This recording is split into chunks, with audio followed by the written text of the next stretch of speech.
प्रिय छात्रों, स्वागत है लकी कोचिंग क्लासेस में। आपकी तैयारी नियमित चल रही है, उसके बाद भी आप सफलता से 2 कदम दूर रहते हैं और मायूसी के दलदल में आप जा पड़ते हैं।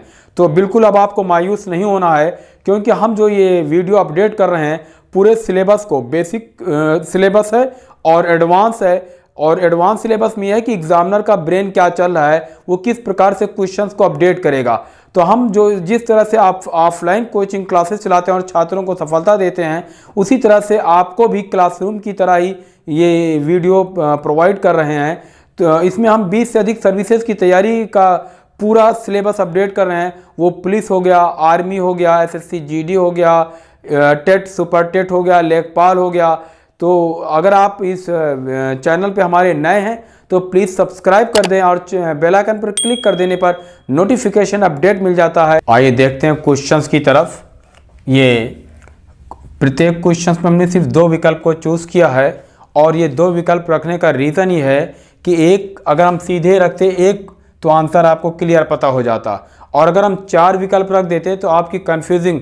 2 विकल्प रखने का हमारा रीज़न सिर्फ ये है कि जो क्वेश्चंस में स्टूडेंट कंफ्यूजिंग होता है और वो गलत करता है, उसको लगता है ये सही है, तो उसी त्रुटि को हमने पहचाना और उस त्रुटि को स्टूडेंट को बता देना चाहते हैं कि वो आंसर नहीं होता है। इसीलिए हम पूरे सब्जेक्ट में सिर्फ 2 ही विकल्प रखेंगे, ताकि आपकी जहाँ जहाँ कमियाँ हैं उनको दूर कर दें और सही उत्तर का चूज़ कर लें। अगर हम 4 विकल्प रख देते तो आप फिर प्रैक्टिस सेट की तरह कंफ्यूज रहते, परमानेंट कंफ्यूज रहते। इसीलिए हमने सिर्फ 2 विकल्प को रखा, ताकि एक का आंसर सही हो और दूसरा जो आप गलत करते हो उसको भी रख दिए हैं, उसी को दिखाने के लिए।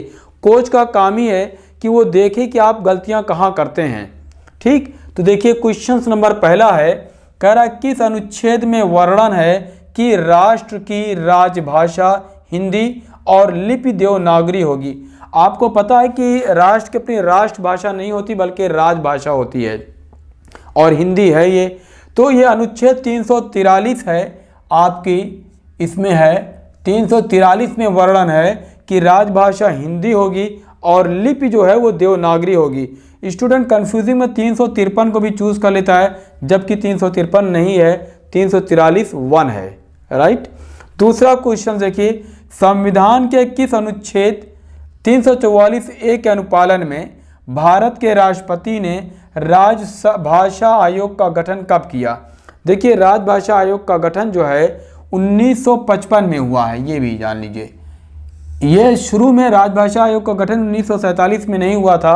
राजभाषा आयोग का कि राज्य के हिसाब से जो तोड़ा गया, राज्यों को लैंग्वेज के हिसाब से राज्यों को बांटा गया, तो उस आयोग का 344 में वर्णन है कि राष्ट्रपति जो है राज्यों को अलग कर सकता है। तो 1955 के तहत राजभाषा आयोग का गठन किया गया, ताकि अलग अलग राज्यों की भाषाएं अलग हो जाएं सेक्टर के हिसाब से।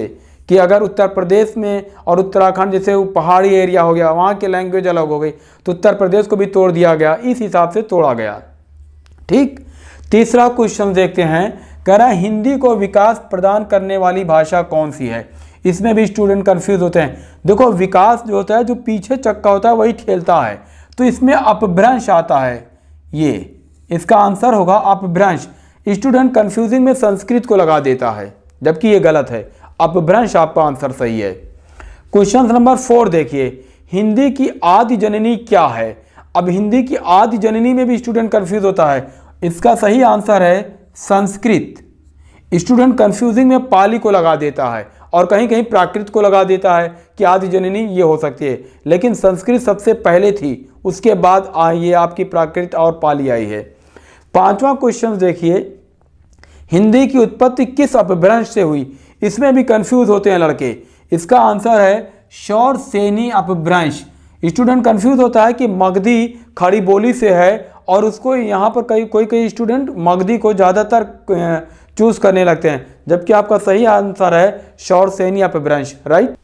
देखिए अब क्वेश्चन नंबर 6, अवधी बोली किस अपभ्रंश से हुई। इसमें भी बड़ी कंफ्यूजिंग स्टूडेंट में होती है। तो अपभ्रंश कर अवधी बोली की बात पूछ रहा है, तो ये आपका आंसर होगा अर्ध मगधी। और स्टूडेंट कंफ्यूज होता है, या तो वो अवधि में भी शौरसेनी जाने लगता है, जबकि यहाँ पर ये मगधी को ज़्यादा चूज करते हैं, ये गलत है। तो अर्ध मगधी आपका सही आंसर होगा। 7वां क्वेश्चन है हिंदी का मानक रूप किस भाषा से विकसित हुआ। तो हिंदी का जो मानक रूप है वो खड़ी बोली है, ये भी जान लीजिए।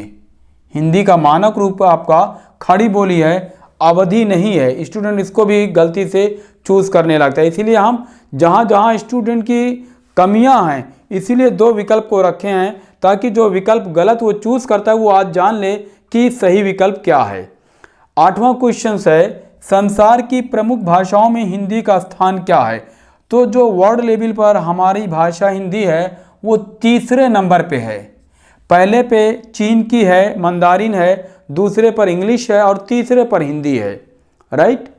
9 क्वेश्चन है उत्तर प्रदेश की दूसरी राज्य भाषा। तो दूसरी राजभाषा भी जान लीजिए आप, उर्दू है। स्टूडेंट इसमें भी कंफ्यूज होने लगता है भोजपुरी का। और 10वां क्वेश्चन हिंदी भाषा के विकास का सही अनुक्रम क्या है। इसमें हम पूरा डिटेल्स कर दिए हिंदी भाषा का विकास कैसे हुआ है। तो सबसे पहले जो अभी देखिए क्वेश्चन आया था कि हिंदी की आदि जननी क्या है, तब आप संस्कृत लिखे थे। तो आदि का मतलब होता है कि शुरुआत जहाँ से हुई, पैदा जहाँ से हुई। तो सबसे पहले तो आता है संस्कृत, संस्कृत के बाद पाली, पाली के बाद प्राकृत, फिर अपभ्रंश, अपभ्रंश में भी शौरसेनी, शौरसेनी के बाद पश्चिमी हिंदी, फिर उसके बाद खड़ी बोली जो मानक रूप है। तो ये आपके 10 क्वेश्चन, हर प्रैक्टिस सेट में हम 10 से 15 क्वेश्चन रखेंगे और इस तरह से आपके पूरे सिलेबस को अपडेट कर देंगे। तो आई होप कि ये वीडियो आपको अगर पसंद आई हो तो कमेंट्स करके ज़रूर बताएं और अपने फ्रेंड्स में शेयर कर दें। Good luck your future. Thank you for watching.